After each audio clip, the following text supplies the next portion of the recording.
welcome to another episode of From Ireland to Palestine. Our guest today is Avi Shlaim. He's Emeritus Professor of International Relations at Oxford University. He's also a Fellow at St. Anthony's College. He's written a number of books on the recent history of West Asia, and he's part of a group known as the New Historians, who were a group of Israeli historians who emerged in the 1980s, taking a more critical look at Zionism. His most recent book is entitled Genocide in Gaza, Israel's Long War on Palestine, and that's going to be the focus of our discussion today. Avi, welcome to the podcast. Thank you. It's a pleasure to be here. So your book here, we can see displayed here, Genocide in Gaza. I believe you refer to this as your Irish book. Why is that? I call this book my Irish book for a number of reasons. The most obvious one is that it was published by Irish Pages Press here in Belfast, and the publisher is Chris A.G., who is the editor also of Irish Pages, which is a literary journal. Yeah. And some years ago, they had a special issue on Islam, Israel, and the West, and I contributed an article on Israel, the arrogance of power, and Chris and I became friends after that. He's an American poet, and it was his idea that I publish a collection of essays on Gaza, and this is the result. And a second reason for regarding it as an Irish book is that it has a coda. At the end of the book, at the end of my essays, there is the text of a speech given by a brilliant Irish barrister to the International Court of Justice at The Hague. Her name is Blinia Ní Crawley, and she appeared in front of the ICJ as part of the South African delegation, and the charge was that Israel was committing genocide in Gaza, and Blinia made a speech, 31 minutes, which became iconic, and she very kindly agreed to allow us to reprint the text of her speech in this book. And finally, I believe that Ireland is the natural ally of any anti-colonial movement, and therefore Ireland is a natural friend of Palestine, and that's another reason for associating the book with Ireland. Yeah, well, we know Chris well. He was a guest on the podcast not too long ago, and what you're saying there leads on to the next question, which is, obviously there are strong similarities between Ireland and Palestine. Britain was a colonial occupying power here, or it still is. Many people consider it to be, and obviously it helped Israel in the creation of Israel itself. Some of the techniques Britain honed as means of colonial oppression were then exported to Palestine. Could you maybe talk a bit about what those techniques were and how they're still in use? I would like to first make some comments about the nature of British colonialism, because the Palestinians are victims of British colonialism, as are the Irish. And the same techniques were used by Britain as a colonial power in Ireland and in Palestine. But Palestine was an extreme case of British colonial injustice, because it all started with the Balfour Declaration of 1917. Secretary of State Arthur Balfour issued the Balfour Declaration in support of a national homeland for the Jews in Palestine. And a national home was a euphemism for a Jewish state. In 1917, the Jews were 10% of the population. the Palestinian Arabs were 90%. The Jews owned 2% of the land, and yet the mighty British Empire chose to grant the Jews national rights, the right to self-determination, although they were a tiny minority, and to deny the right to national self-determination to the Palestinian majority. Mm-hmm. There was a caveat to the Balfour Declaration which said Britain will support a national home for the Jewish people in Palestine, provided it didn't prejudice the civil and religious rights of the non-Jewish communities. Mm-hmm. So the 90% majority became the non-Jewish communities in Palestine. This was the original sin. Britain enabled the Zionists to embark on the systematic takeover of Palestine, a process that continues to this day. And I would argue that the current war in Gaza is a direct consequence of the Balfour Declaration. Mm-hmm. But now, to come more directly to your question about British techniques and methods, I would say this.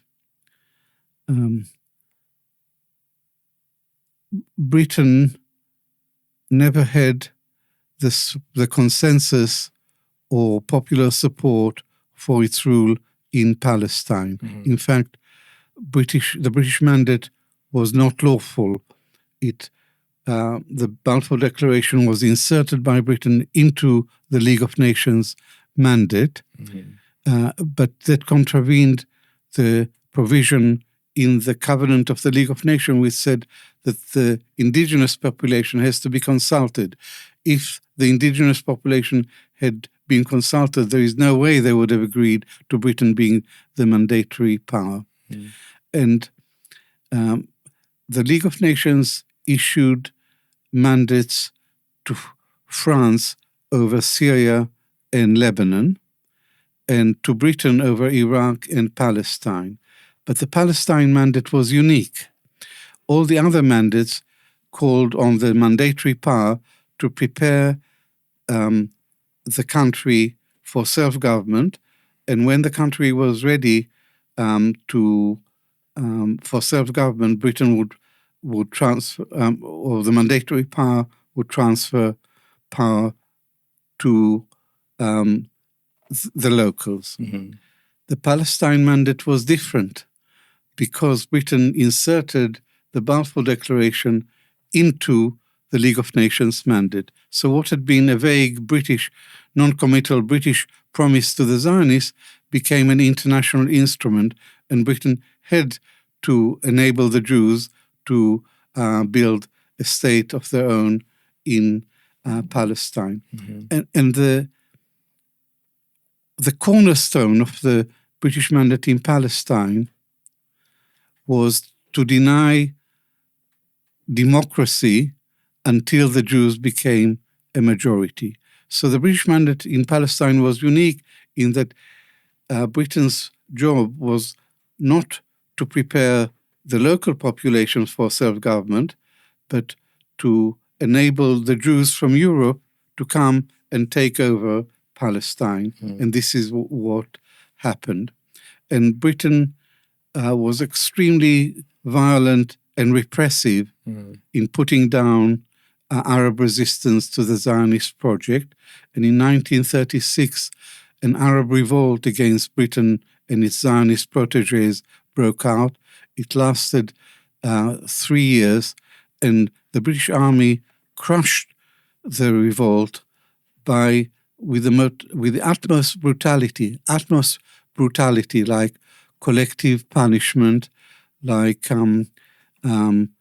arbitrary arrests, detention without trial, curfews, the burning of villages, the torturing not just rebels, but also civilians, innocent civilians, to extract information from them. So Britain was violating on a massive scale the international humanitarian laws as they existed at the time.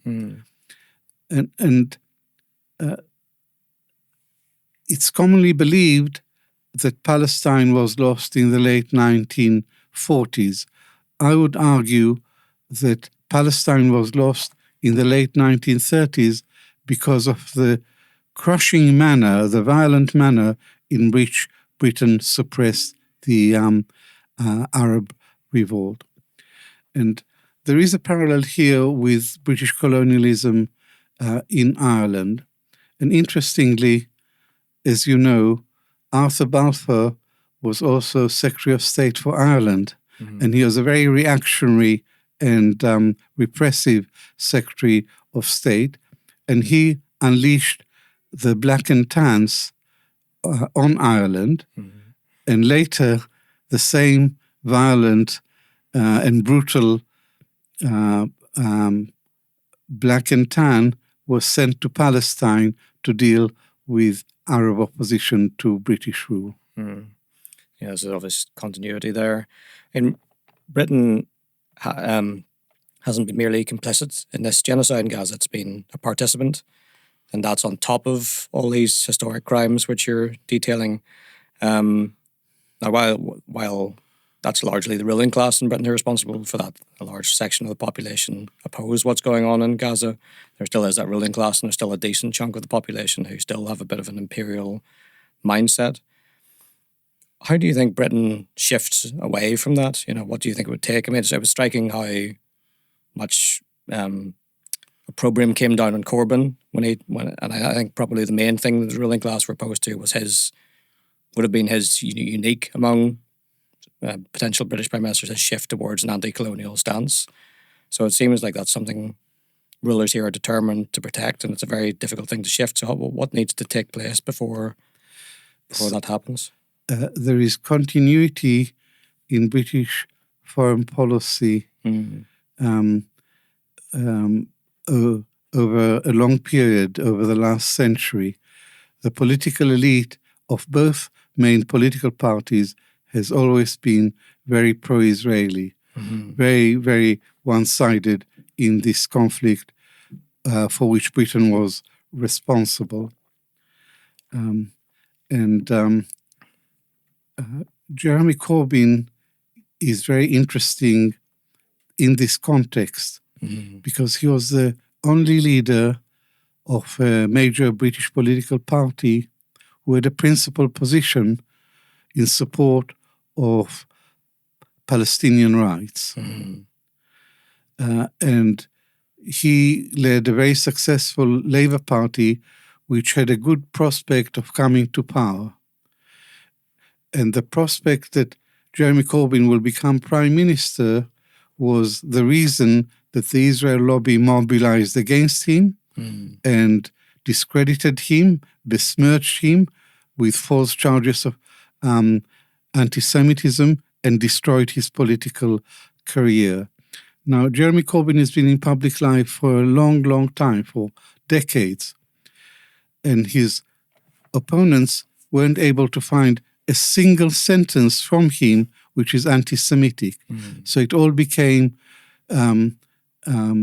guilt by association. Yeah. But the campaign against him was very successful, and his political career was destroyed, and he was used as an example to deter other MPs from all parties, other politicians from openly criticizing Israel.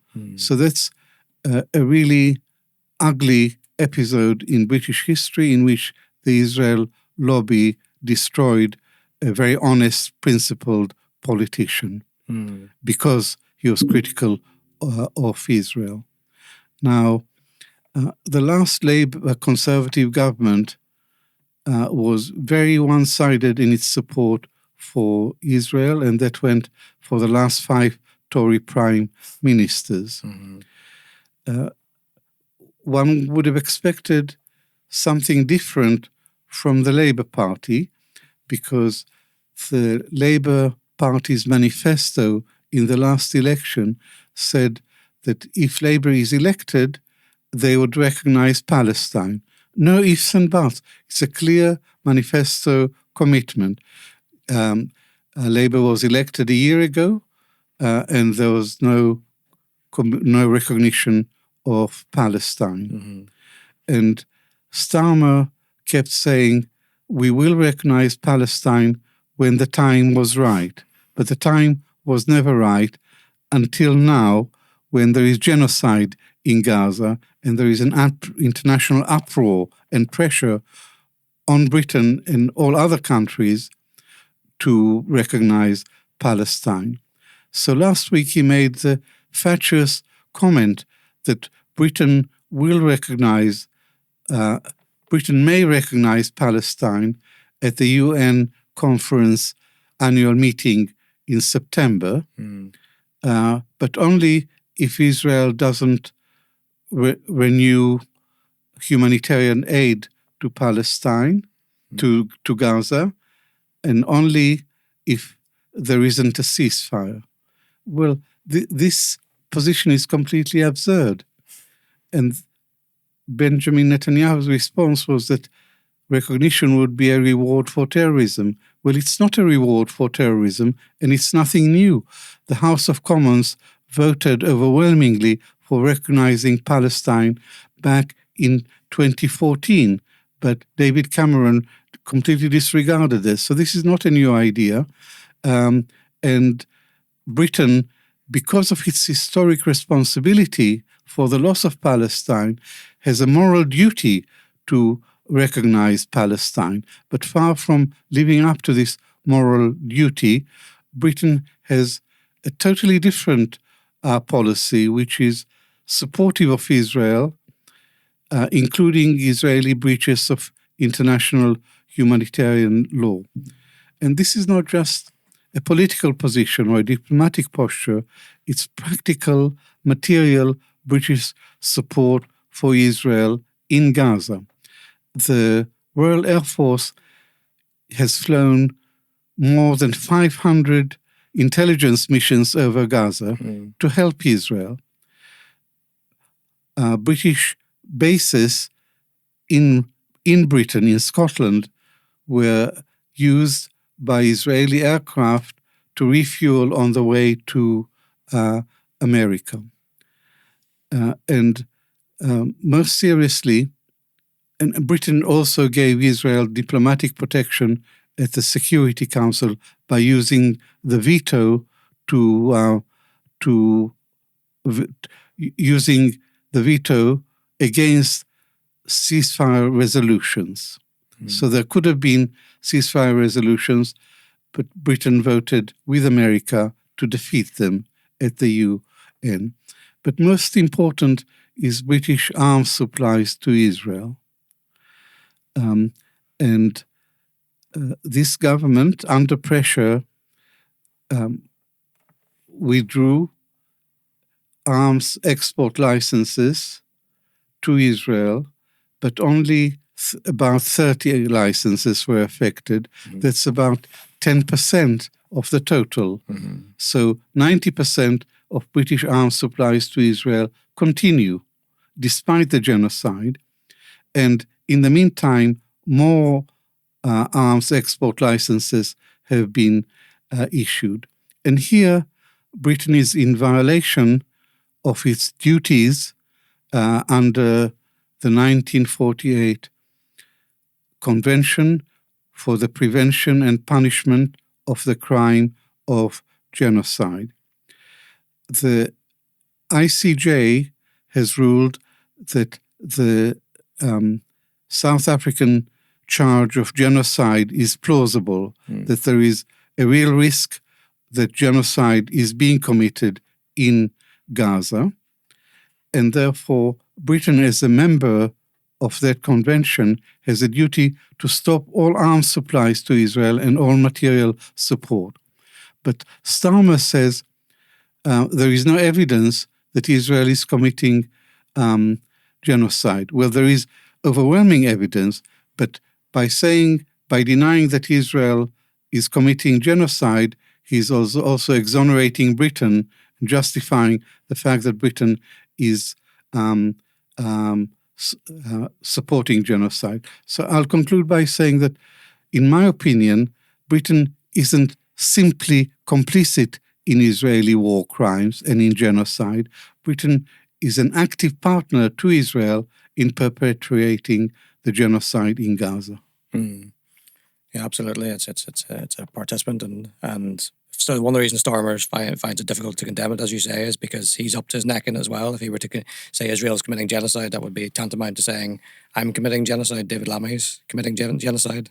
They probably can't admit it at this point. But just one final point on Britain's role in Palestine and how people in Britain seem to think about what Israel's been doing. There seems to be like a split in terms of how the media and political class in Britain and most places actually in the West think about the bombing and the starvation. It seemed like they were willing to tolerate almost endless bombing and be fobbed off by Israel's excuses that they were hitting tunnels and they had to bomb houses because the houses were on top of the tunnels and all manner of other excuses. But it seems the starvation has shifted them in a way none of that did. I mean, both seem equally horrific to me. Do you think that's just because that's always been a Western mode of war, to just carpet bomb? In World War II, there was all kinds of what we would now recognise as serious war crimes, like in Dresden and Japan, in terms of mass aerial bombardment of civilian populations, and it still goes on, used by like the United States in Mosul, for example, or in Libya. Do you think we're just so tied to that we can't recognise that it's a crime when Israel's doing it? And that's another thing there needs to be a complete perspective shift on our view of that kind of warfare. There's always been a disconnect, not just in Britain, but in Europe and in the West, in America. There's always been a disconnect between governments and the public. Mm. The governments have always been very, very pro-Israeli, and the public has been sympathetic to the Palestinians. Mm. But since the war in Gaza, there's been a real shift in public opinion. Yeah. The people in Britain, in Europe, in the rest of the world, in the global South, are really, really angry with what Israel is doing. And the governments trail behind public opinion. A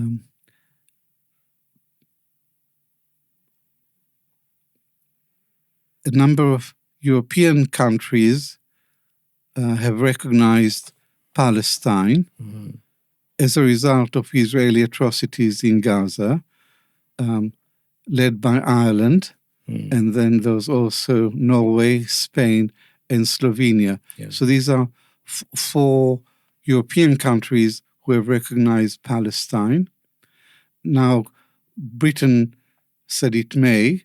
Others will follow. And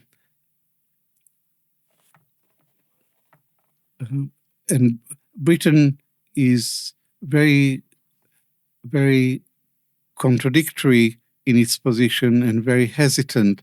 It doesn't really know what to do because popular pressure is so powerful. It's been increasing so much that they've come up with this conditional recognition of Palestine. But the British government continues to be extremely repressive. And a recent manifestation of that was the proscribing of Palestine Action. Mm-hmm. Palestine Action is a direct action group. Now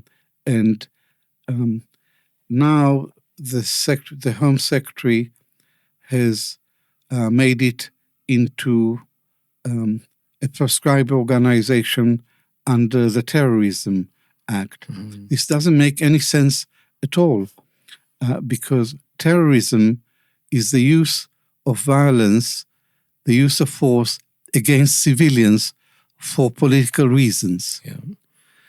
Palestine Action has never hurt civilians. The most it has done is criminal damage.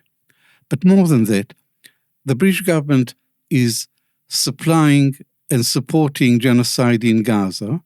Palestine Action is trying to prevent this support for genocide. So they have the moral high ground. But the key thing is that Palestine Action has never hurt any civilians, and terrorism is about hurting of civilians. It's not about damaging property.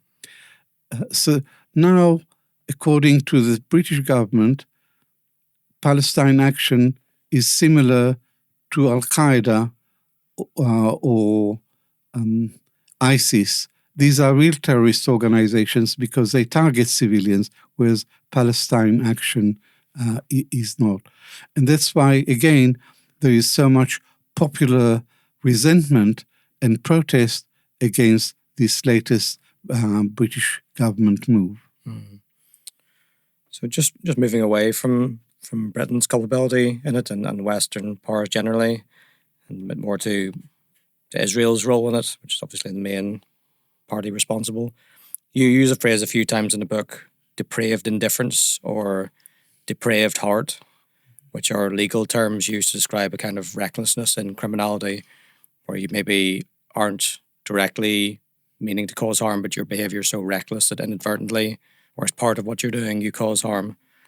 And you use that to reference Israel crimes in the past. And it's clear there's been much of that, along with much very obvious deliberate murder all the way through this genocide. But I mean, it's such a striking phrase, depraved heart. I mean, it made me think about just how depraved generally the genocide is in character. I'm not an expert on genocides past, but the extent to which the Israeli soldiers and the public watching express joy at what's going on, they dance and they celebrate the massacres and the destruction.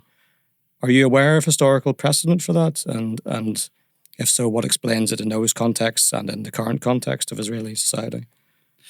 The Israeli army, the IDF, is said to be the most moral army in the world. Yeah. This was never true, but in the context of the war in Gaza, it's a completely absurd claim to make, because if anything, it's probably the most sadistic army in the world because it targets civilians. The war in Gaza is not a war between Israel and Hamas. It's an Israeli assault on the whole civilian population of Gaza. And I myself served in the IDF in the mid-1960s, and I served proudly and loyally in the IDF because in my time, the IDF was true to its name. It was the Israel Defense Forces. But the June 1967 war changed all that. In the aftermath of that war, Israel trebled its territory and became a fully fledged colonial power. And the IDF became the brutal colonial police force of a brutal colonial power. So that was the real turning point. And in more recent years, the last couple of decades, the whole of Israeli society has been moving to the right. And this shift is reflected in the composition of the present government headed by Benjamin Netanyahu. And it has some real far-right extremists and Jewish supremacists in this government, like Itamar Ben-Gvir, the Minister of Internal Security, and Bezalel Smotrich, the Minister of Finance. The first one, Ben-Gvir, heads Jewish power, and Smotrich is the head of religious Zionism. And racists, openly racist politicians, and there are Jewish supremacist politicians who say that Arabs have no right to any part of historic Palestine, that the Jews have an exclusive right to self-determination, not just in Israel, but on the West Bank as well. So Israel has shifted to the right, and this government is the most right-wing, chauvinistic, expansionist, and Jewish supremacist government in Israel's entire history. And what is interesting is the emphasis here on religious Zionism. So the Jewish religion is being mobilized in the fight against Palestinian rights.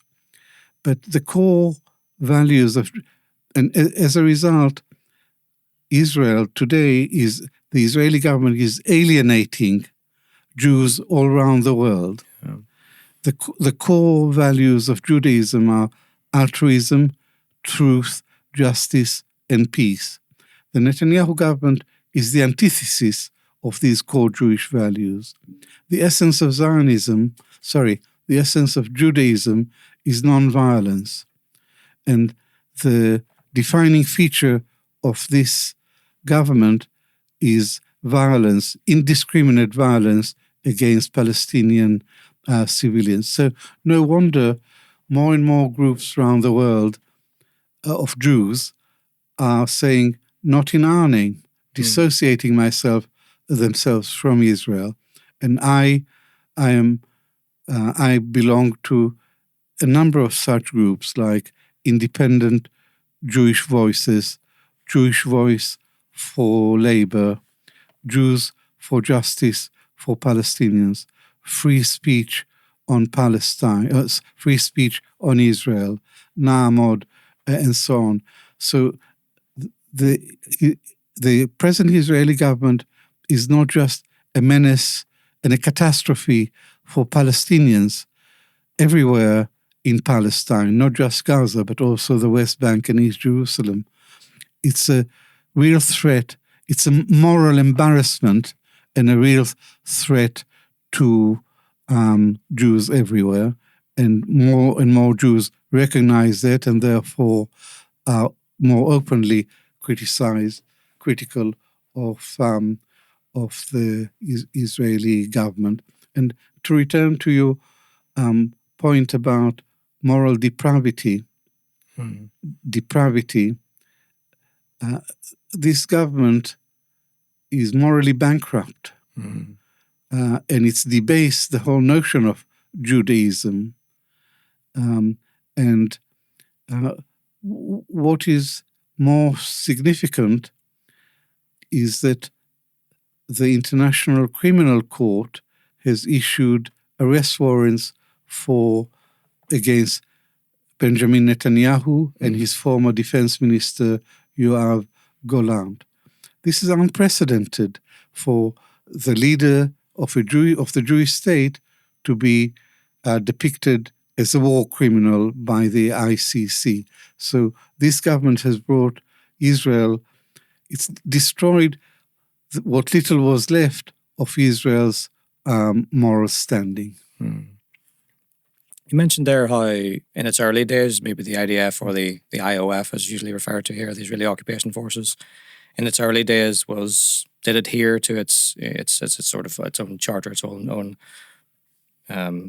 claims to be a moral army to some extent. And in your book has some interesting discussion about the early days of Zionism, about the split between the ones who wanted a state for Jews and sort of left-wing Jews like Hannah Arendt and people like that, who thought this was a bad idea, that it would inevitably tilt towards something which is chauvinistic, nationalistic, exclusivist, militaristic. Do you not think that was perhaps always likely, that they were probably right, and it was always the case that any ethno-state or anything based on a sort of exclusivist ideology would always tilt in this direction, and that was sort of inbuilt from the very start to Zionism and Israel? This is quite an important point. And I think that the trajectory of Zionism to the point it has reached today was inevitable from the start. Yeah. Because Zionism is a settler colonial movement, and the state of Israel, its principal political progeny, is a settler colonial state. And the logic of settler colonialism is the elimination of the native. So the Zionist founding fathers never faced up to that basic fact. They said they wanted to develop the country for the benefit of all its citizens. So from the beginning, there was a gap between the Zionist rhetoric on the one hand and the Zionist treatment of the Palestinians on the ground on the other hand. And Zionist leaders fill the gap with hypocrisy and humbug. Because quite simply, Zionism is a racist ideology which prioritizes Jews.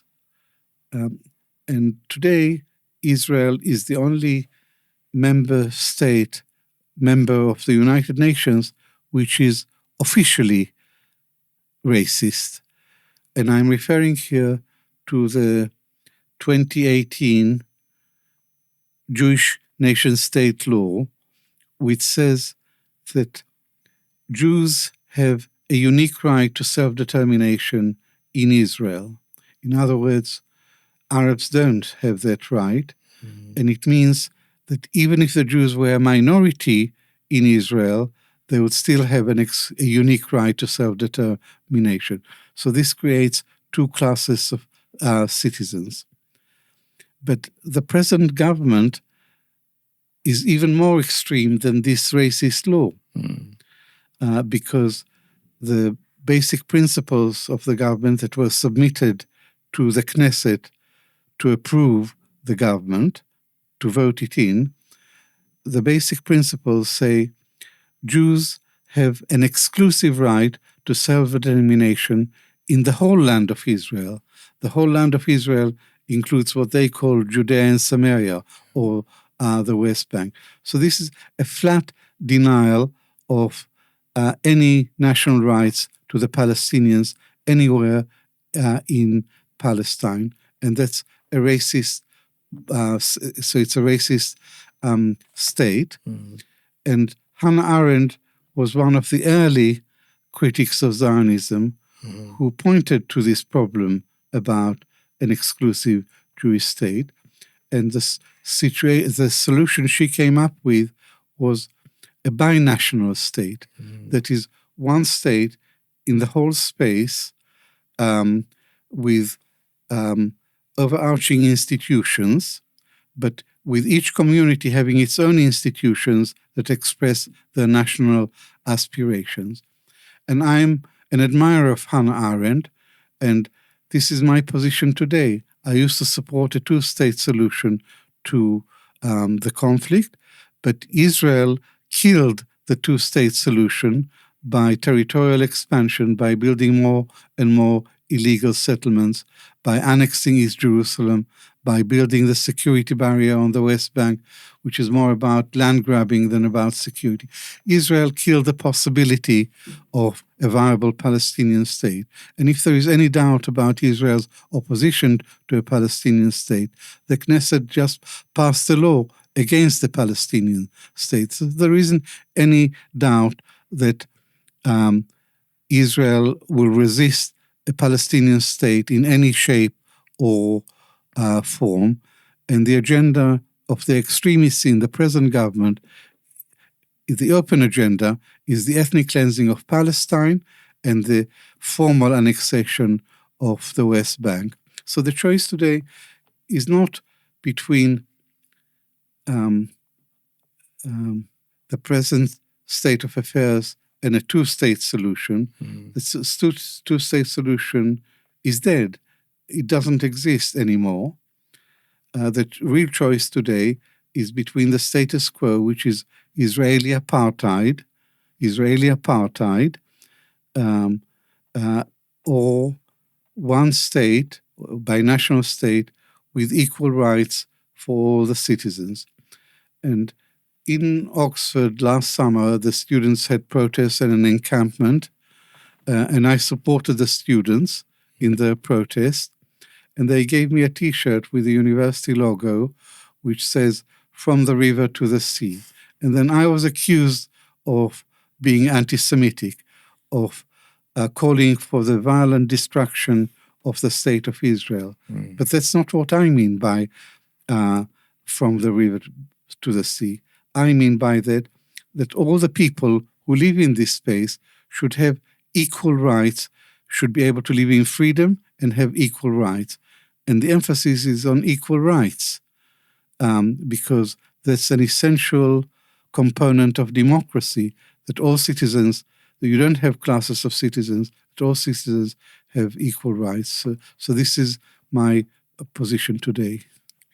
And how might we get there then if Israel is so determined to block the two-state solution and that's off the table? How do we move from, with these people who are and their extreme intransigence, how do we move to a one-state solution? Is it external pressure of the kind of protests and boycotting and so on that's been going on? Is that the only means to shift Israel's position so it's more tolerant to the notion of one state?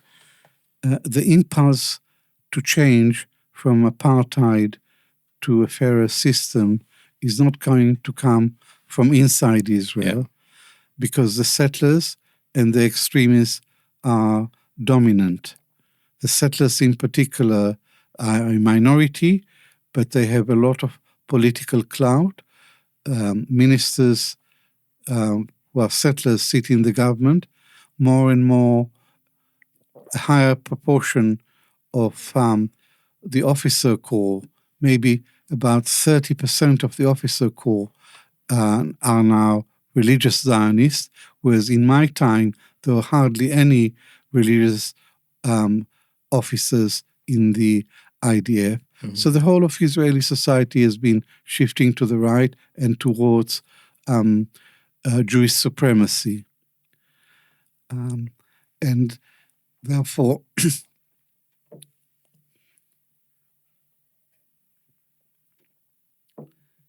it's unlikely that the Israeli public will wake up one day and say, what we've been doing all along is wrong. There is no military solution to this conflict. We have to sit down and talk with the Palestinians as equals. This is has never been a more remote possibility than it is today. And therefore, the only change can only come from the outside, by pressure from the outside on Israel. And this pressure has been building up very, very steadily. And also the ICJ and the ICC have pronounced against Israel.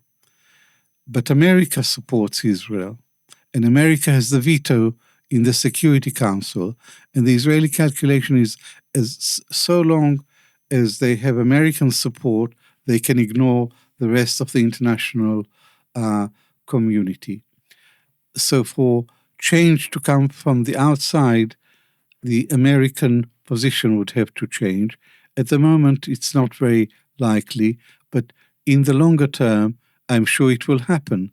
I'm convinced that apartheid in the 21st century is not sustainable. And therefore, I predict that Israel will go down the same way as apartheid South Africa. As a result of external pressure and sanctions, Israel would have to change. And I'm an Arab Jew. I was born in Baghdad in 1945. When I was 5 years old, my family moved to Israel. So for me, Muslim-Jewish coexistence is not a distant dream. It's not an abstract idea. It was the everyday reality for my family and me. And therefore, because I had the privilege of living in an Arab country and speaking Arabic and having normal relations with our Muslim and Christian neighbors, I can think outside the box. I'm not tied to what is realistic and not realistic now. And clearly, a binational state is not realistic now. But in the longer term, I think it's the only solution to return to an earlier tradition of religious tolerance and pluralism in the Middle East. So my own personal experience and the story of my family in an Arab country encourages me to think that a better future for our region is possible. Now, you've seen it work before, so you can imagine it working again. That's how much the world works. There's different ethnic groups, people of different political persuasions, just maybe having their differences, but resolving them peacefully. There's no reason why that couldn't ultimately happen, even if it seems a long way off. Now, I'm just wondering, I know you live in England, but do you have any sense to which this level of violence and this level of hatred that exists in Israel towards Palestinians, does it coarsen Israeli society itself? Does it make Israeli society a more unpleasant place, a more self-destructive place to be itself? Yes, without doubt. There's always been some racism in Israeli society, but there's been a massive, spectacular increase in anti-Arab feelings since the Hamas-led attack of the 7th of October. That attack unhinged Israeli society, and Israelis can't think straight anymore. And for Israelis and their supporters, the conflict began on the 7th of October, but the conflict didn't begin on the 7th of October. The attack on the 7th of October was a response, a reaction to 56 years of suffocating and brutal Israeli oppression of the Palestinians. Jean-Paul Sartre once wrote, if you are a colonizer and you have your boot on the neck of the colonized, and one day the colonized stands up and looks at you, what expression do you expect to see in their eyes? After the history of occupation and oppression, what do the Israelis expect the Palestinians to feel towards them, except hatred? So they get around it by saying the Arabs, the Palestinians are anti-Semitic. No, they're not anti-Semitic. They're not out to hurt Jews. The argument is not with Jews, it's with Zionists, with the occupiers. And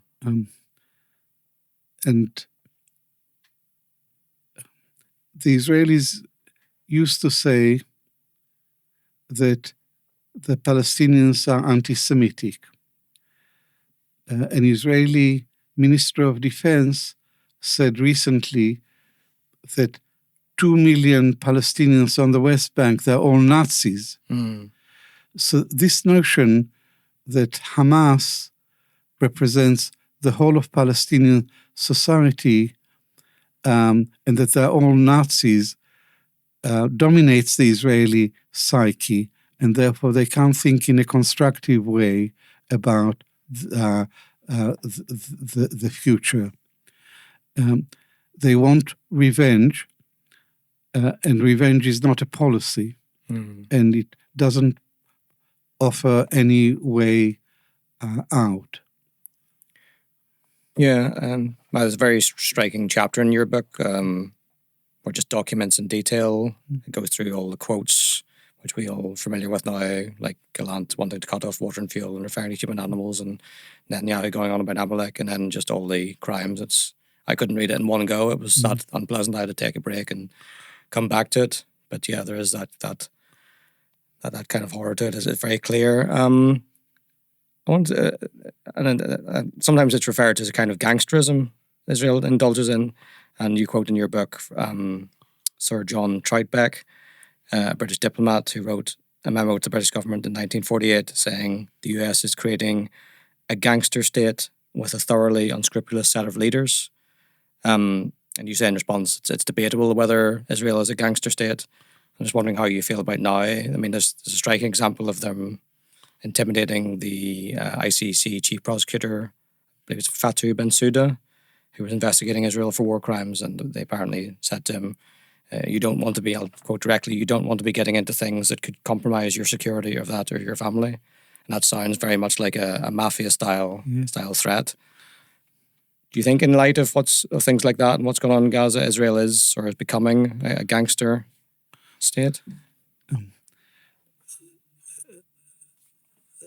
This was a memorandum written by Sir John Troutbeck, a senior official in the Foreign Office, to Foreign Minister Ernest Bevin on the 3rd of June 1948.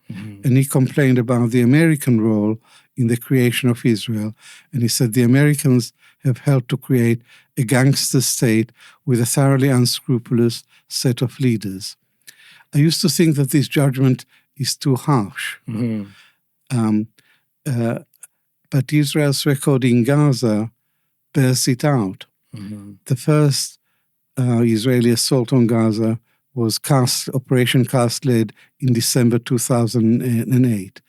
By my count, the current war is the 8th Israeli military assault, not just on Hamas, but on the entire people of Gaza.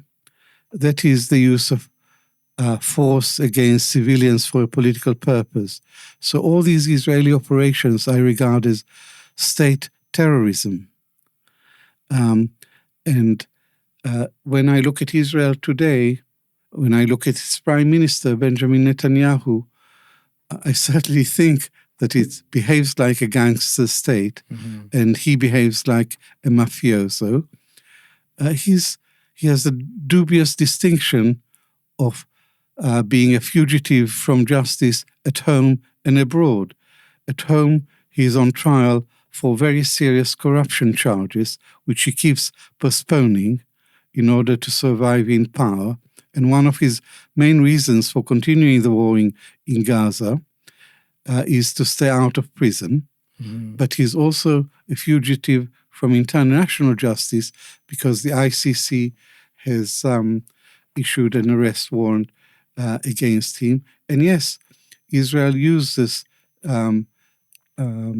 mafia-style tactics to intimidate Madame Bensouda, the former chief prosecutor at the ICC. The head of the Mossad threatened her and threatened her children and spread a lot of lies about her husband, accusing him falsely of corruption. But also, the Mossad is going after the present prosecutor, Karim Khan, and Britain has helped Israel in trying to subvert the course of international justice. And I'm talking here about a piece of information that only became public recently, and that is that David Cameron, not as Prime Minister, when he was Foreign Minister, called Karim Khan and threatened him that if he didn't drop the war crime charges against Israel, Britain will destroy him and Britain would stop funding of the ICC. So this is a British Foreign Minister threatening a chief prosecutor that Britain would help to destroy the ICC if they didn't drop the charges against Israel. And Boris Johnson, when he was Prime Minister, wrote a letter to the chairman of the Conservative Friends of Israel, Lord Polak, who is a Jew and a Zionist, and he wrote to him, "My government respects the independence of the court, but my government is opposed to the case against Israel because Israel is a close friend and ally of the United Kingdom." So there you have it, a British Prime Minister who thinks that because Israel is a friend and ally, it's above international law and it should not be called to account for its crimes. Yeah, and that might be the most dangerous thing of all that Israel's doing if it's it's bringing into being an entire new era, basically, of might makes right. So I think that's the main thing, along with the current genocide, we should all be concerned about. And obviously, you're a great person to enlighten us on all that. But Avi Shlaim, thanks very much for joining us on the podcast. Thank you very much. Thanks.